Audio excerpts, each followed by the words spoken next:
Bonsoir, bonsoir tout le monde. Je m'appelle Nathalie Venise et je serai votre facilitateur ce soir. Je suis ravie d'être avec vous ce soir pour cette troisième édition du Good Talk. Et je pense que je vais en effet avoir une très bonne conversation ce soir avec nos trois invités. Khadija, MD chez Maersk Mauritius Limited. Aruna, Chief Legal and Compliance chez le groupe Rogers. Et Amélie, entrepreneur et business owner. Je ne vais pas trop tarder sur leur introduction. Je pense que vous avez pu voir les slides qui sont passés tout à l'heure. Il suffit de dire que ces trois femmes ont une expérience de plusieurs années sur un board et c'est pour cela qu'elles sont nos invitées ce soir pour partager leur expérience, leurs avis et leurs conseils. Alors, le sujet de ce Good Talk est donc rejoindre une board, un conseil d'administration, aptitudes et compétences. On va lancer, je vais faire une petite introduction et après je vais commencer à poser des questions. Pendant que vous nous écoutez, n'hésitez pas de déjà noter vos questions dans le chat. Comme ça, après, une fois que la conversation finit, vous pouvez participer vous-même en posant les questions. Donc, on va essayer de réserver assez de temps pour aussi adresser les questions que vous pouvez avoir pour nos invités. Alors, je me lance. Donc, la principale source de recrutement des nouveaux administrateurs constitue toujours et encore souvent le réseau informel, c'est-à-dire qui connaît qui. Et comme les postes sont rarement affichés, dénicher un poste au sein d'un conseil d'administration nécessite donc du temps et des efforts.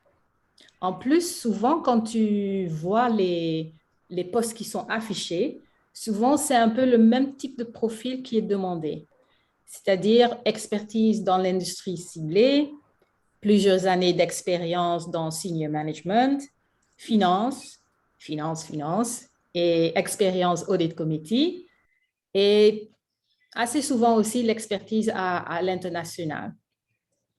Tout ça ne correspond pas forcément à des masses de candidats. Et donc, pour mieux nous préparer pour accéder à une board, on va avoir une conversation autour de cela.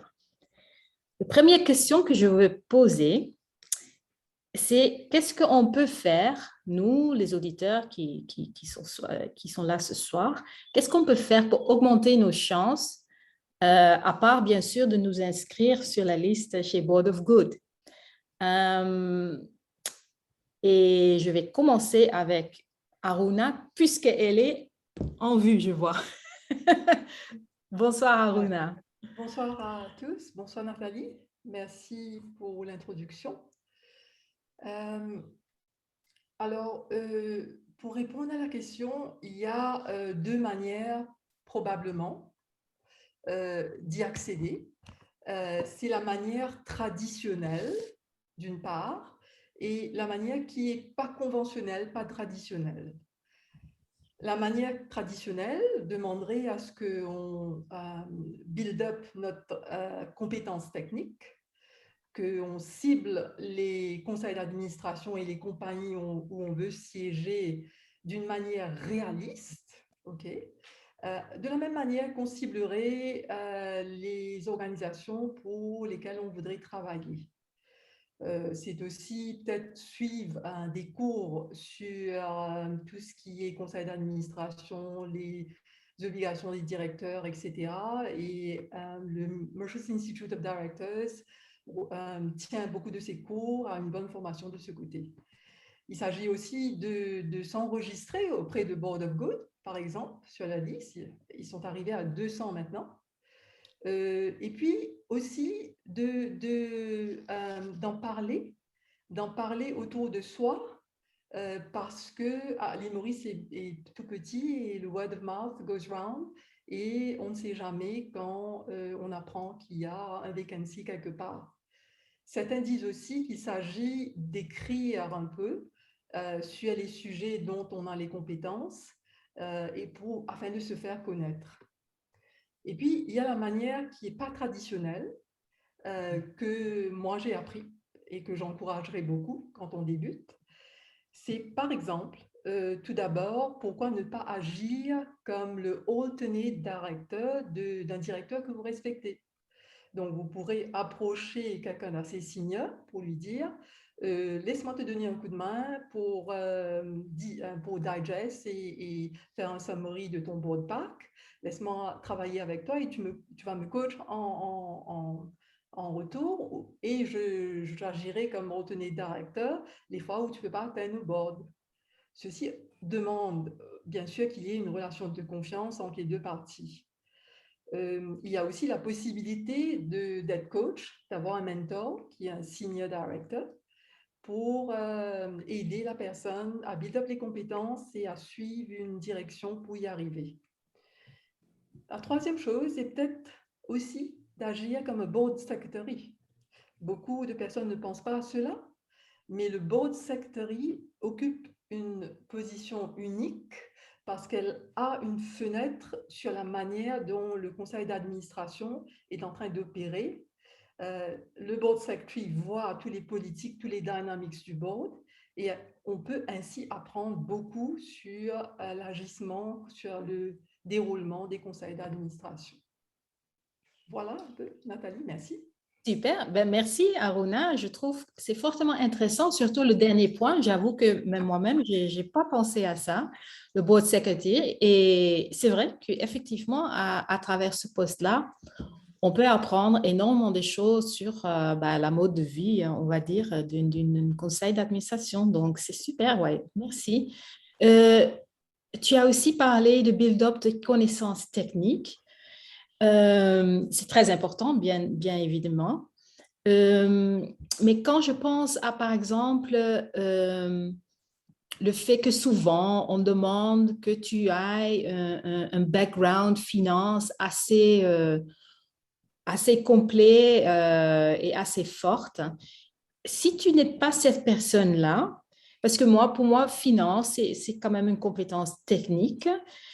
Est-ce que tu as du conseil dans le sens que comment on pourrait convaincre que malgré que tu n'as pas cette compétence technique spécifique, de quand même être considéré?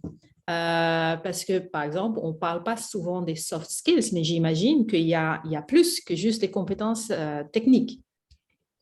Oui, effectivement, Nathalie. Je ne crois pas que le board nécessairement vont chercher que les financiers ou les accountants et les chartered accountants.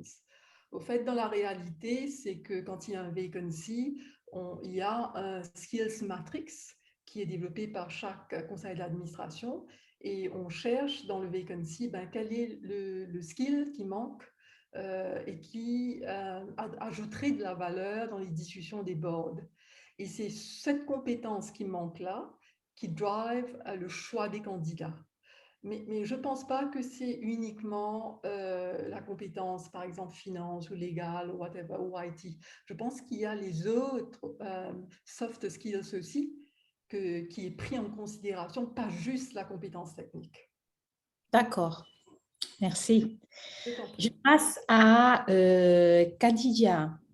Pour toi, qu'est-ce que toi tu as fait pour te préparer pour accéder à un board? Donc, je rejoins pas mal sur les points que Aruna a avancé un peu plus tôt. Moi, j'ai pas de background financier, mais il faut être honnête. It's not my cup of tea, donc je dirais. Mais par contre, la base est nécessaire. Donc, de s'enrichir de ce sens, d'apprendre la base de fonctionnement de basic income statement, balance sheet, etc. Donc, ça, ce sont des choses, je dirais, non-negotiable d'une certaine façon. Maintenant, ce que moi j'ai fait du observer pendant 2 ans d'affilée dans les board meetings dans ma société à moi. j'étais dans le leadership team, mais un peu justement rejoindre le point de Aruna, to sit there, voir qu'est-ce qui se passe, parce que dans un board meeting, il y a le côté politique un petit peu de la chose, comme les dynamiques des conversations, how the challenging are being done pour questionner certaines prises de décision, etc. Mais c'est bien d'absorber ces informations-là et de voir comment le directeur interacte avec le chairperson, comment les financiers, etc. Et ça, ce sont des choses je dirais qu'on apprend sur l'État. Peut-être, to some degree, on aura ça dans un textbook, mais le côté pratique, vraiment, est fondamental. Donc, ce que moi, je conseillerais peut-être aux dames qui sont intéressées, bien sûr, joining the board of good could be that first step, mais aussi dans votre propre société à vous, try to put your hand up, to be visible dans ce sens et de dire que j'aimerais apprendre.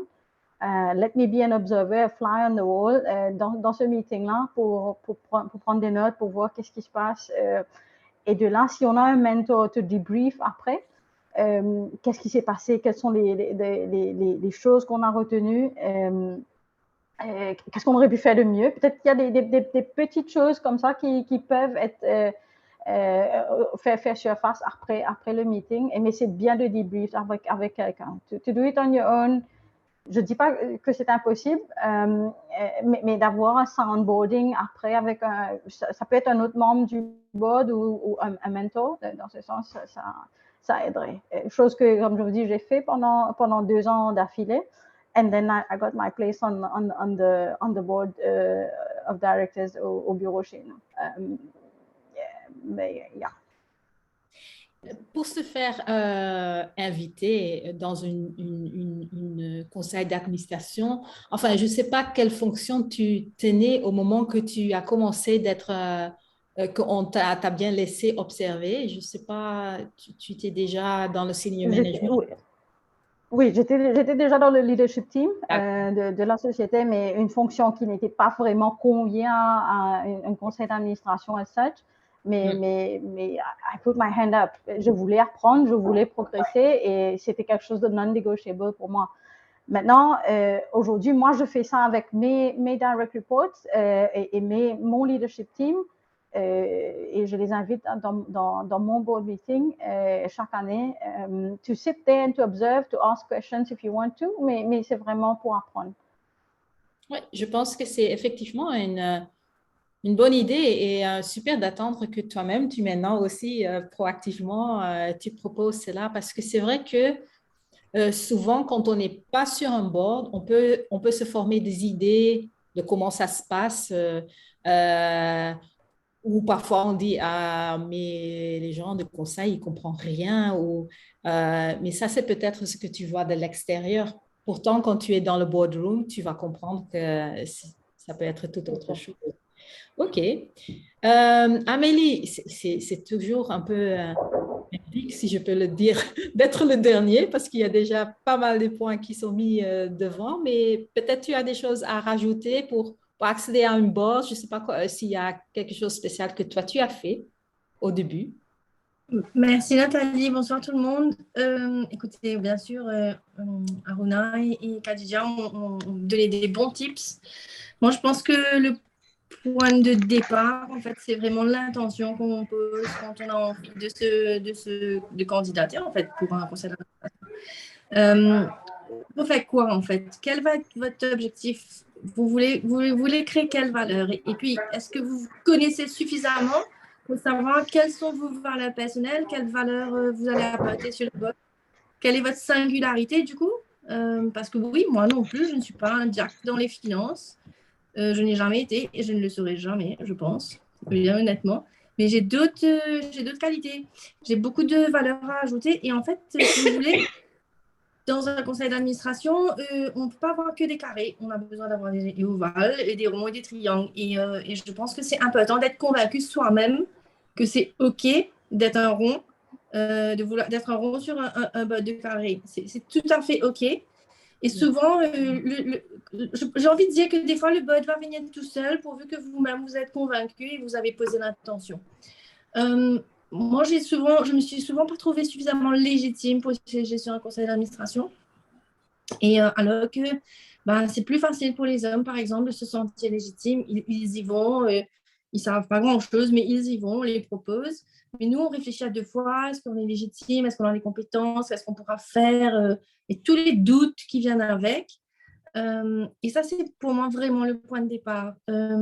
Quand j'ai décidé, alors, pour rejoindre ce que Khadija a dit, par exemple, dans le groupe où je travaillais avant, il prenait les gens de l'exécutif qu'il nommait sur les conseils d'administration des compagnies subsidiaires. Et ça, c'est une politique qui existe de plus en plus.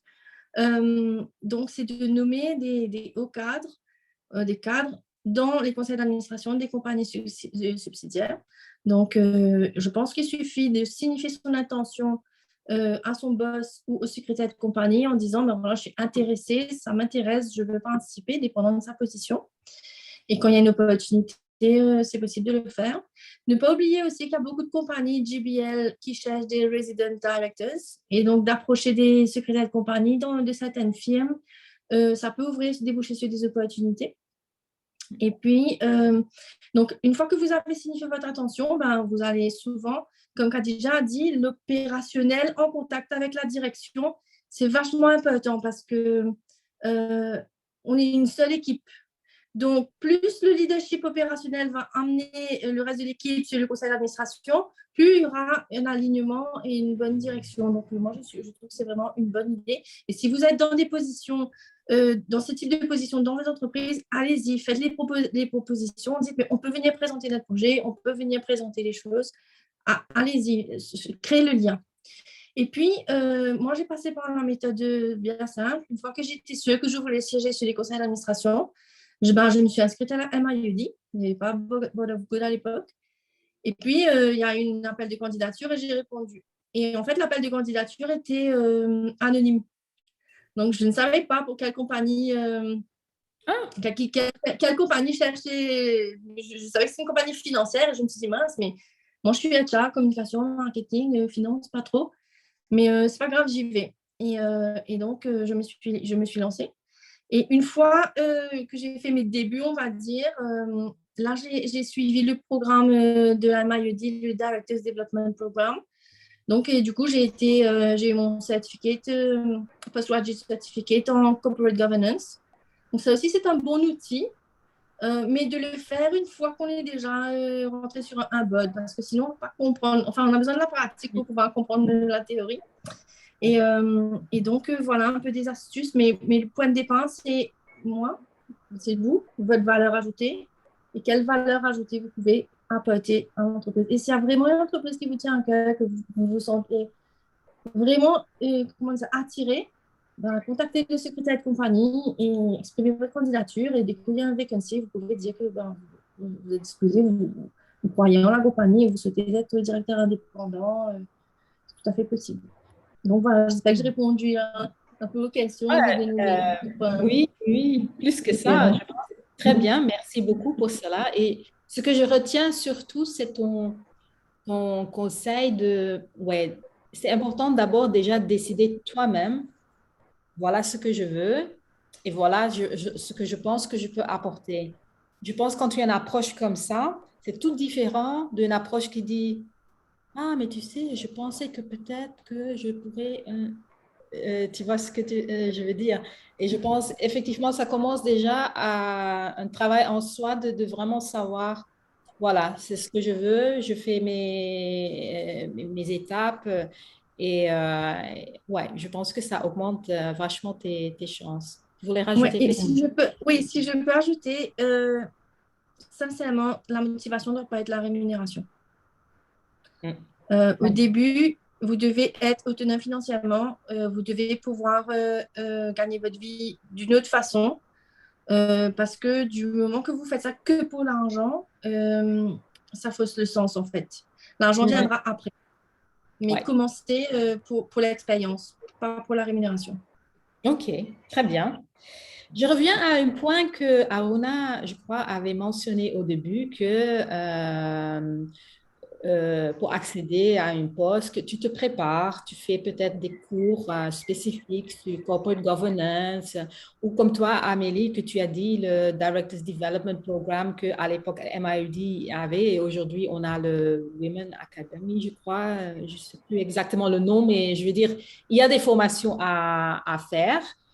Et quand je pense à ça, donc prenons comme exemple une femme que donc elle est là, elle nous écoute peut-être, elle aspire de devenir une directeur, mais elle n'a jamais siégé auparavant, donc elle fait sa formation, etc.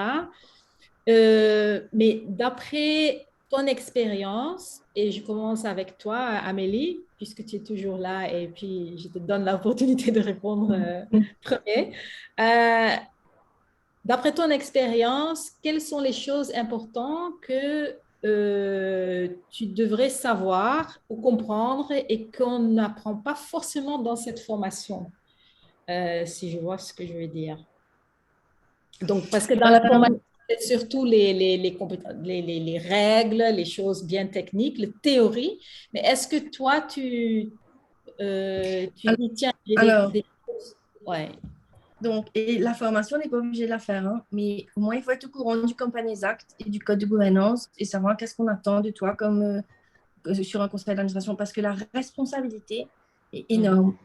Il m'est arrivé de rentrer sur un conseil en me disant, ouais, petite compagnie, facile et tout, mais c'est plus facile quand il y a des crises. Et il y aura des crises. Donc, ne jamais prendre les choses à la légère. Donc, quand vous devez décider si vous allez accepter ou si vous allez postuler pour un board, il y a un petit travail de recherche à faire. Donc, déjà, de comprendre quel est votre rôle, mais aussi d'aller comprendre de quoi on parle, quels sont les challenges, les risques liés à cette compagnie-là. Et aller parler aux gens autour de vous que vous connaissez, qui siègent sur les conseils d'administration. Et, désolé, et demander quels sont les board dynamics. C'est-à-dire, quels sont les principaux rôles et quel est le rôle d'un directeur indépendant et concrètement, comment ça se passe. Est-ce que je dois adresser, comment j'agis en fait sur le board? Est-ce que je peux interrompre la parole, proposer mon idée? Donc, il y a toute cette board dynamics qu'on apprend, comme Khadija a dit, avec l'expérience. Et Aruna aussi l'a dit, c'est l'expérience que tu vas avoir. Mais au début, tu es là, tu observes, tu as un petit soulier, tu souris, tu oses pas trop parler, tu vas poser une question et ça va dérouler comme ça. Et c'est OK parce que je crois que c'est le processus. Mais allez parler aux gens autour de vous qui sont déjà sur les conseils d'administration. Vous pouvez m'appeler, vous pouvez appeler d'autres femmes et dire bon, comment tu fais le premier bol, qu'est-ce que je dois faire. Il n'y a pas de mal à demander de l'aide hein, parce que c'est déjà Dieu d'être femme comme ça, débarquer avec des gens qu'on ne connaît pas facilement. Bon, maintenant, si c'est notre premier bol, on ne sait pas quoi faire. Moi, je sais que je n'ai pas parlé pendant les 2 premiers bols de ma vie. Et j'étais là, oui. Et j'ai noté toutes mes questions. Et après, je suis partie voir le chairman, le directeur, et tout. J'ai posé mes questions et ils m'ont répondu. OK, très bien.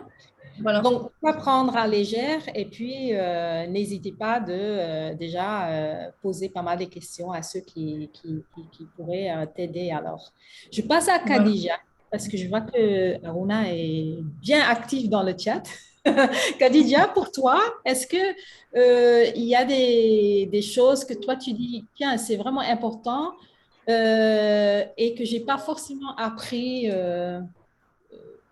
dans une formation ou quelque. Ouais. Oui, je rejoins Amélie, donc on n'est pas forcément obligé de suivre les formations données par, ça peut être MIED ou toute autre institution. Moi, je ne l'ai pas fait. Donc, j'ai appris vraiment sur le tard, je dirais, avec ma société à moi. Bon, éventuellement, on a eu des petits brush-ups. Quel est le rôle d'un directeur? Quels sont les roles and responsibilities, etc. Mais c'est vraiment d'être, si c'est quelque chose que quelqu'un veut, d'être curieux de ce topic, d'aller se renseigner, d'aller comprendre, surtout si vous êtes intéressé par une société ou une industrie très spécifique, de faire quelques recherches de ce qui se passe. What are they doing, par exemple, au niveau de sustainability? Quelles sont les choses clés qui sont en train de se passer dans cette industrie spécifique? De démontrer vraiment cet intérêt, cet engouement de s'intéresser à cette industrie en elle-même ou la société qui fait partie de cette industrie.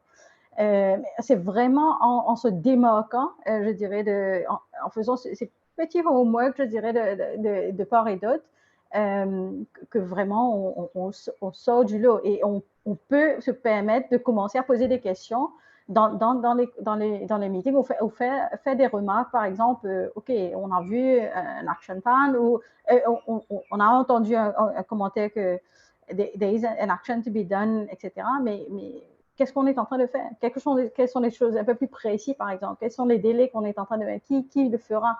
Donc, c'est vraiment de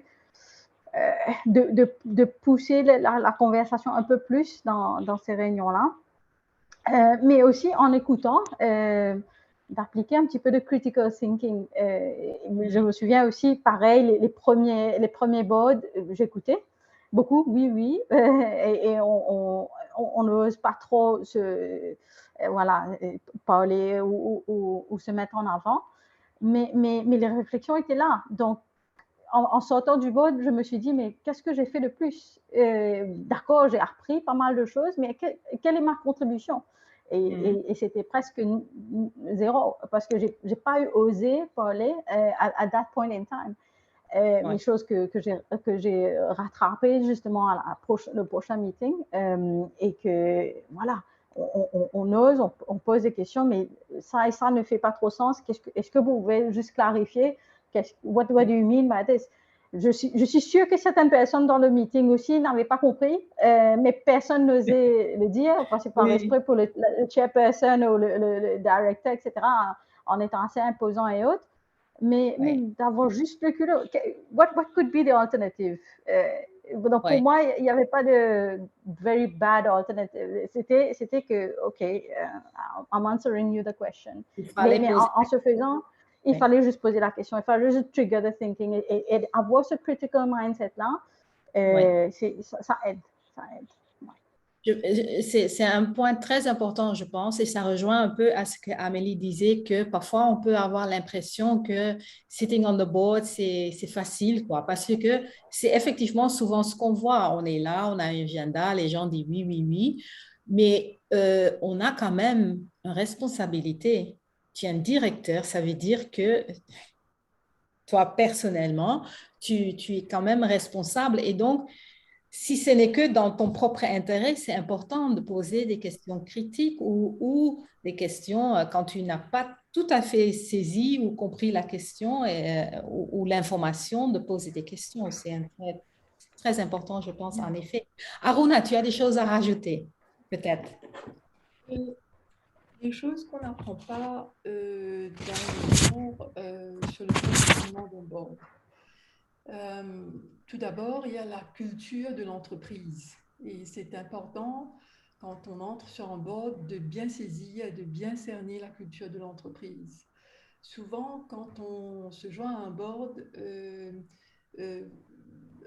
le board secretary va vous envoyer un induction pack. Et il est important de maîtriser ce induction pack parce qu'il explique le fonctionnement de la compagnie, sur sa gouvernance, etc. Mais il faut aller au-delà de cela. Il ne faut pas hésiter à appeler le board secretary ou même le CEO ou le CFO de la compagnie pour exprimer votre souhait de vous voir de visu les différentes opérations de la compagnie. C'est ainsi qu'on apprend à connaître les gens de la compagnie, le fonctionnement de la compagnie et aussi à maîtriser la culture de l'entreprise to a certain extent. Et puis, au fil du temps, sur le conseil d'administration, le full picture se dessine. Je crois qu'il y a aussi quelque chose de très important qu'on ne dit pas au cours. C'est que une fois que vous êtes appointé sur un conseil d'administration, votre crédibilité, votre réputation est la chose qu'il faut à tout prix conserver. Adopter une conduite qui est éthique est primordiale parce que vous n'agissez pas là comme un manager des opérations, mais en tant que directeur, vous avez des obligations légales qui est bien plus important. Et si par malchance, vous êtes blacklisted par un régulateur, eh bien, tout votre désir d'accéder à des boards beaucoup plus importants, etc., vont pas aboutir. Donc, la réputation et la crédibilité est quelque chose qu'il vous faut à tout prix essayer de préserver. Ensuite, quand vous êtes sur un board, ben vous avez une voix et vous avez le droit de voter. Okay? Avoir une voix n'est pas nécessairement, ça ne veut pas nécessairement dire être chatty sur le board, loin de là. Au tout début, c'est de bien écouter attentivement, suivre les débats et vous ferez un point quand vous avez un point à faire. C'est une responsabilité que d'avoir cette voix. Et le droit de vote apporte aussi avec lui le droit de dissent. Je crois que dans les cours, on ne nous enseigne pas suffisamment qu'un directeur peut dissent sur quelque chose, sur une résolution qui est apportée au vote. Si vous n'êtes pas d'accord, vous pouvez dissent et vous demandez au secrétaire de la compagnie de noter votre dissent. C'est important cela. Parce que si ce n'est pas noté, ça va attirer votre liability. Ensuite, quand on rentre sur un board, il n'est pas nécessaire d'être trop impressionné par tous ces messieurs, par le boardroom, etc. Prenez le temps de vous imprégner de la culture, de la méthode de faire. Observez qui parle beaucoup, qui parle moins, qui est intelligent, qui a la voix de sagesse, qui a les soft skills. Parce que c'est ce pouvoir d'observation qui vous permettra d'avoir les cartes nécessaires pour argumenter et pour pousser votre point devant. Ensuite, mais il ne faut pas non plus se faire tout petit. Il ne faut pas se laisser bully par les autres quand on vous demande d'aller faire le thé, par exemple. Ça, ce n'est pas votre rôle. Vous êtes là en tant que directeur, comme les autres. Vous avez le droit d'être servi le thé. OK? Ensuite, une chose fondamentale, je crois qu'on a touché à ça un petit peu plus tôt, c'est qu'avant le board, on va sûrement vous envoyer un board pack. Quand vous êtes nouveau sur les boards, c'est primordial de lire le board pack complètement, de cerner les issues, et s'il y a des sujets auxquels vous n'êtes pas familier, de prendre le temps de creuser, de se documenter dessus, et même de reach out à la compagnie, même le board secretary ou le CFO, pour poser des questions supplémentaires pour que vous ayez cette image complète des choses pour pouvoir prendre une décision. Il ne faut pas hésiter. Et normalement, le board secretary est là pour vous aider. Ensuite, comme dernier conseil, je dirais, il est toujours sage d'avoir un ami ou une amie qui est lawyer pour faire la causette, parce que vous ne savez pas quand, il y a toujours une question à poser qui est d'ordre légal. Voilà, Nathalie. Super, merci beaucoup, Aruna. Juste pour revenir vite fait sur le board pack, c'est vrai que beaucoup de conseils d'administration se réunissent une fois par 2 mois, peut-être 3 mois. Et les board packs, parfois, peuvent être assez conséquents. Je veux dire, on ne parle pas de 2 pages là. Ça peut être vraiment beaucoup. Et donc, il est très important aussi de s'y prendre tôt parce que j'ai fait l'erreur moi-même. Je me souviens, le premier fois que j'ai eu un board pack quand j'étais sur le council du Mauritius Chamber of Commerce, je n'ai pas réalisé que ça allait être aussi grand.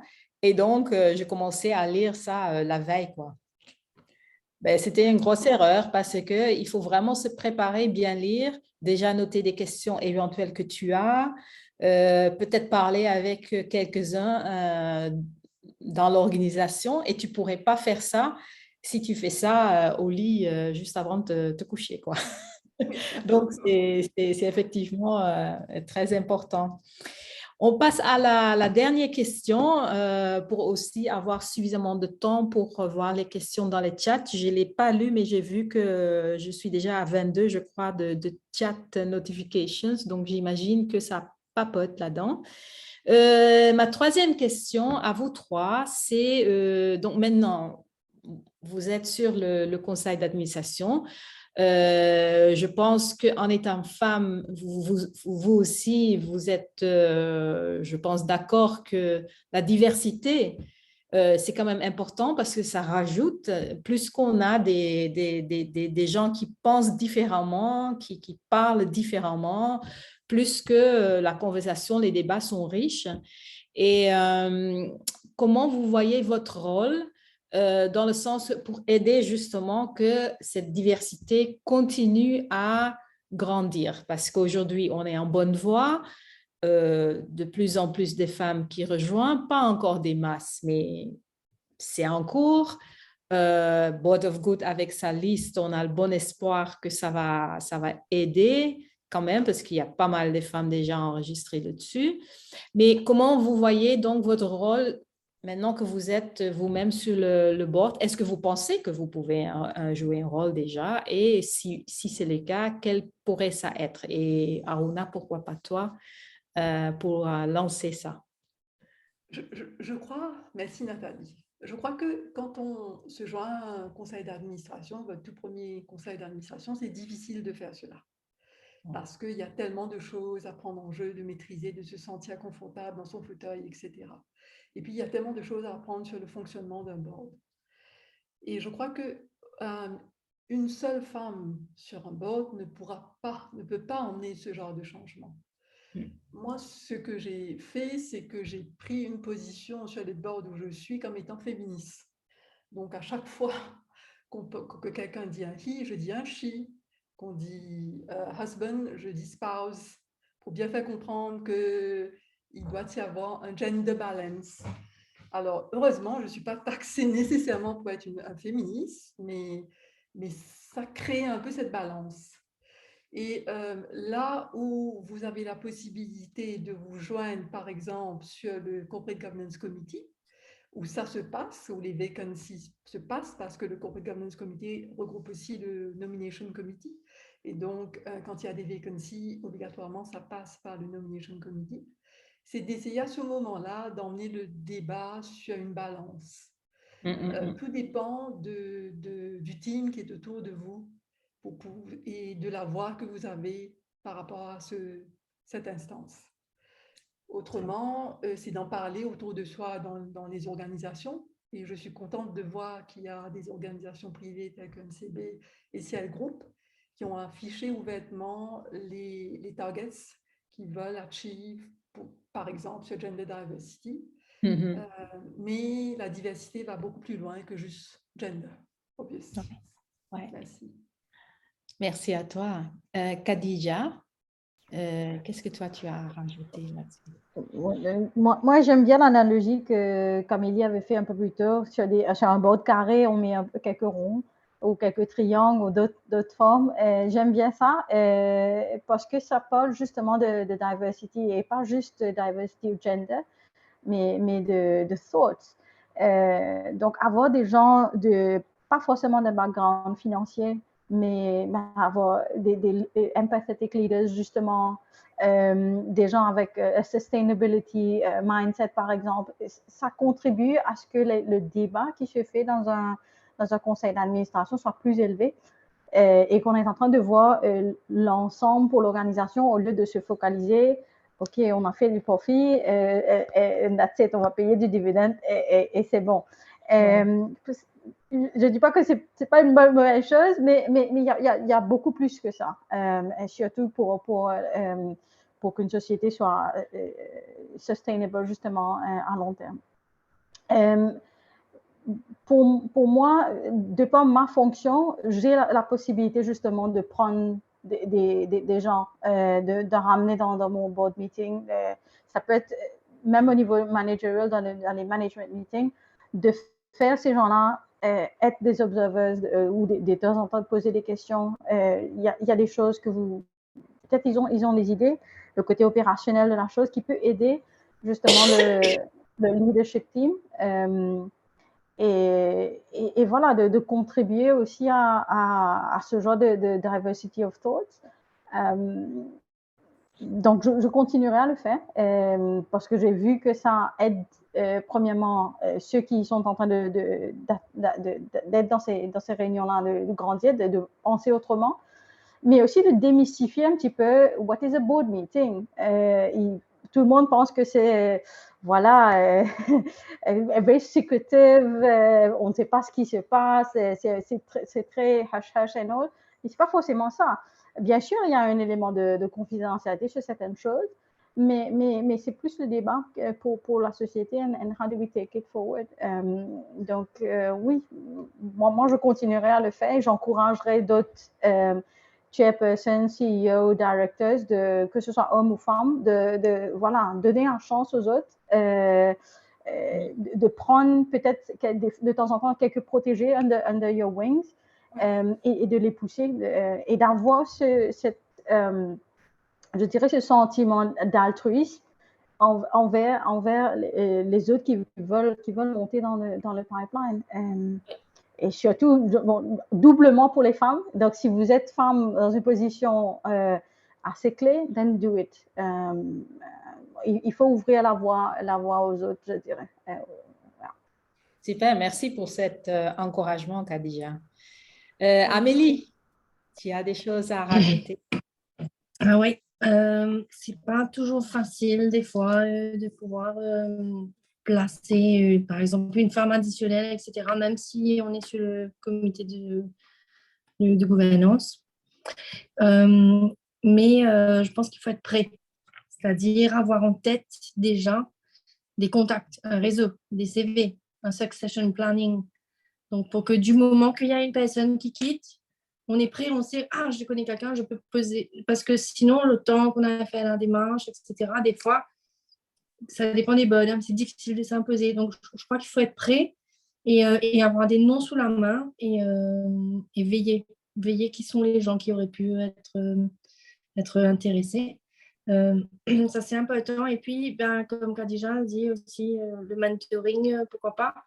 Donc, moi, c'est la manière que je pense que je peux le plus aider.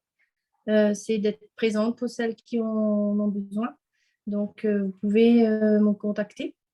Et puis, il y a aussi ce désir je pense, avec Board of Good, de créer aussi des cercles de confiance où on pourra éventuellement se faire des petits groupes restreints de confiance où on peut partager entre nous en toute confidentialité des problématiques pour pouvoir continuer à grandir ensemble.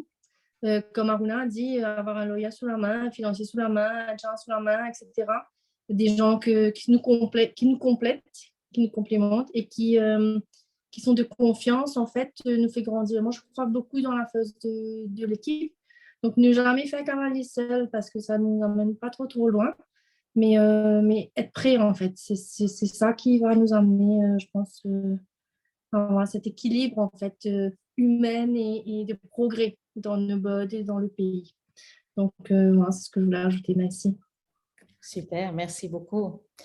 Alors, il nous reste 15 minutes. 15 minutes pour répondre aux questions de nos auditeurs, auditrices. Enfin, c'est mélange, je crois. Il y a aussi des hommes présents. Chouette. Alors là, je lis le dernier message vite fait.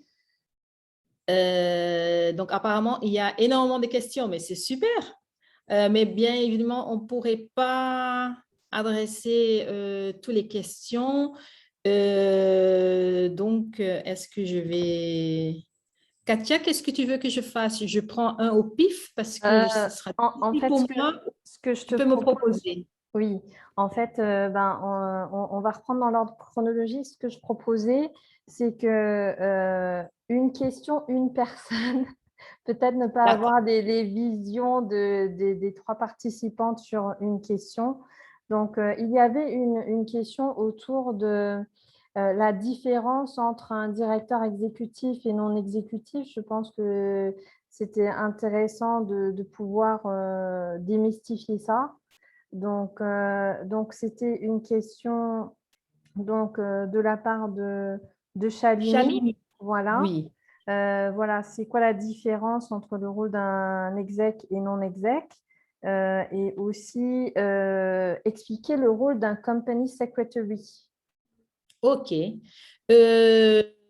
Shalini, est-ce que peut-être tu peux allumer ton caméra vite fait pour qu'on te puisse voir et nous dire à qui tu veux poser la question?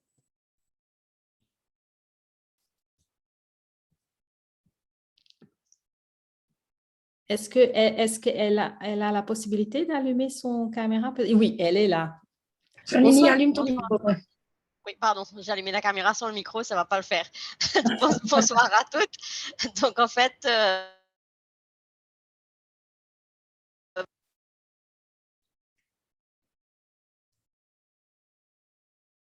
Alors, c'était peut-être de mon côté, mais ça a coupé. D'un coup, je n'ai pas entendu à qui tu voulais poser la question. Shalini, pourrais-tu réactiver ton micro? Ça y est, je pense que Oui. c'est bon.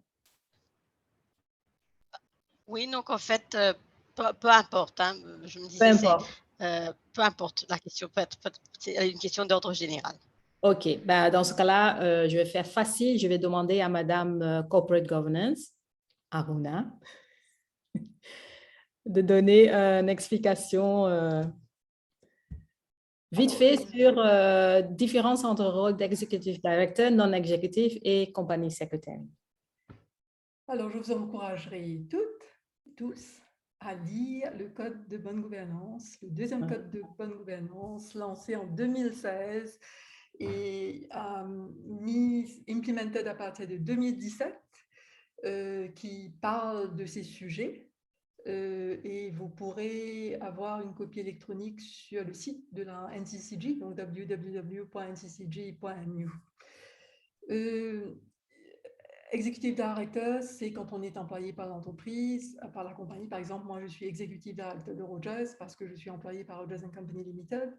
Et quand je siège sur le board de Rogers & Company Limited, puisque je suis employé par Rogers & Company Limited, mon statut devient Executive Director. OK? Par contre, quand je vais siéger dans une compagnie où Rogers a un investissement tel que la CDS, à ce moment, je siège comme un non-executive director parce que Rogers a plus de 5% dans la CDS et parce que je ne suis pas employé par la CDS. Ceci étant dit, le rôle d'un executive director est très différent du rôle de non-executive director.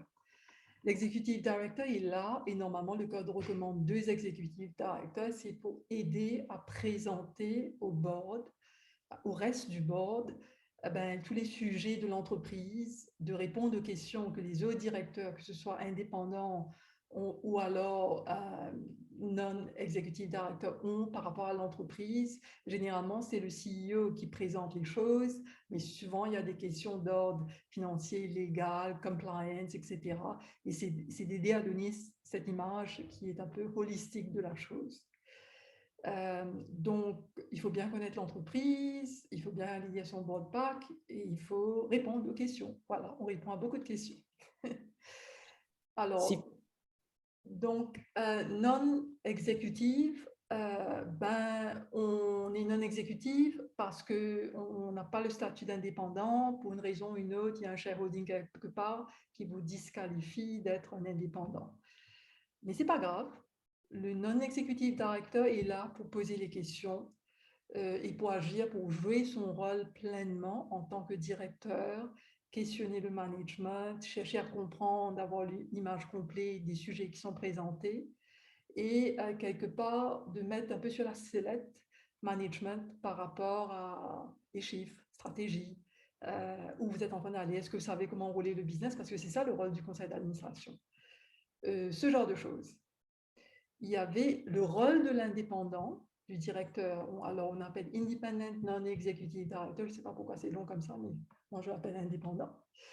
C'est encore plus, le duty est encore plus haut, parce qu'il y a des sujets des fois qui sont débattus dans le conseil d'administration qui nécessitent une perspective uniquement émanant des Independent Directors. Par exemple, s'il y a une transaction qui passe et qu'il y a un Related Party Transaction, Généralement, on va réunir que les independent directors pour étudier la question et pour questionner la chose, pour qu'on préserve l'élément d'indépendance. Donc, le independent director, par exemple, d'après les normes internationales, ne devrait pas siéger sur trop de boards de conseil d'administration parce que son duty est beaucoup plus haut, il est tenu non seulement de lire son pacte, de bien cerner les sujets, il est tenu d'aller aussi poser des questions en quarterly basis ou souvent au management, c'est-à-dire le CFO, le board secretary, le CEO, et de connaître à fond les opérations du business et le secteur dans lequel ce business-là se trouve. Donc, c'est beaucoup de travail en amont qu'il faut faire avant même d'y arriver pour siéger sur le conseil d'administration. Et généralement, les independent directors, de par ce fait, est payé un fee beaucoup plus high. Je crois qu'il y avait une question de Charlini qui disait aussi c'est quoi le rôle du board secretary. Alors, les Anglais l'appellent board secretary. À Maurice, c'est communément appelé COSEC, company secretary. Moi, je préfère appeler board secretary. Ont un rôle unique. Alors, les duties du board secretary sont étalées dans le Companies Act, les choses que la personne doit faire et aussi quelles sont les qualifications pour pouvoir être un board secretary. Généralement, le rôle est presque comme un legal role parce que la personne est non seulement tenue de garder des records, d'enregistrer tout ce qui est conflit d'intérêts, related party transactions, etc., mais aussi de conseiller au directeur, d'agir comme un confident au directeur, d'aller chercher, et par exemple, si j'ai besoin de poser des questions légales en tant que non-executive director, je demanderai au secrétaire d'aller me chercher un legal opinion sur telle affaire. Donc, c'est s'assurer que le board fonctionne correctement, être le gardien de tous les records de la compagnie. C'est un rôle très important et de plus en plus, ce rôle est appelé à grossir et grandir dans la vie de l'entreprise. J'espère que j'ai répondu à la question. Ah, mais tu sais, Merci beaucoup. Merci. On peut dire tellement beaucoup de choses, mais je pense que c'est un très bon conseil que tu as donné au début déjà, de lire effectivement le National Code of Corporate Governance. Je pense qu'il y a déjà pas mal de choses qu'on peut trouver là-dedans.